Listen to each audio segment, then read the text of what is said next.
Mula sa iba't ibang palaro, pamamahagi ng aginaldo at salo-salo, talaga namang walang tatalo sa pagdiriwang ng mga Pinoy sa araw ng Pasko. At live mula sa Tondo, Maynila, nasa frontline ng balitang yan, si JC Cosico. JC, ano-ano ang gimmick ng mga kapatid natin?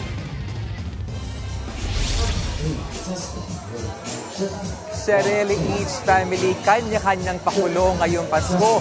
May mga simple at may mga sumunod sa kung ano ang trending.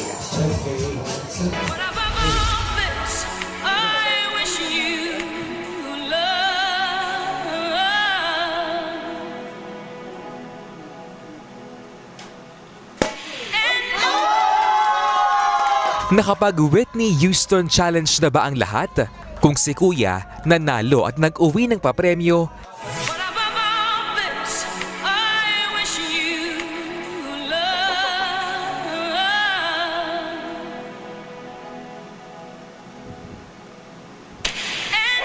itong si Tita, abay nakatulog ata.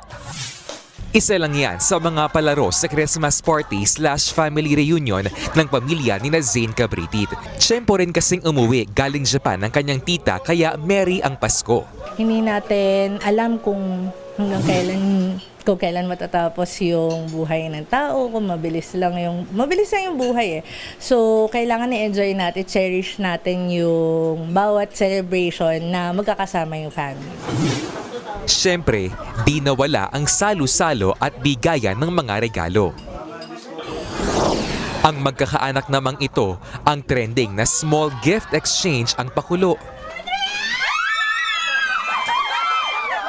Dito, bawat kalahok may dalang items na kasing dami rin ng participants. Kaya the more, the merrier.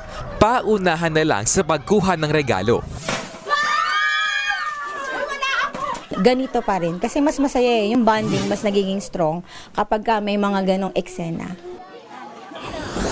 Inabutan naman naming nanananghalian sina Wilma sa labas ng bahay ng kanyang biyenan dito sa Tondo. Sama-sama raw talaga sila pag Pasko. Kahit na simpleng handa lang, okay na yon. Tradisyon namin na every year talagang dinadalaw namin yung aming mother. Kasi syempre, hindi na bumabata. Pinilahan naman ng mga kapitbahay ang bahay ng 61 anyo sa Sinene. Namigay ang kanilang pamilya ng malulutong na 50 pesos at hamon. Ilang dekada na rin nila itong tradisyon tuwing Pasko. Ang Pasko po ay para sa lahat.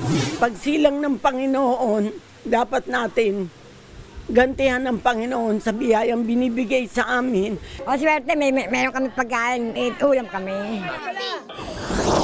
Ang ginang na ito, inabutan naman naming namimigay ng Christmas scratch cards sa kanyang mga inaanak. I-scratch lang ang card. 150! Wow!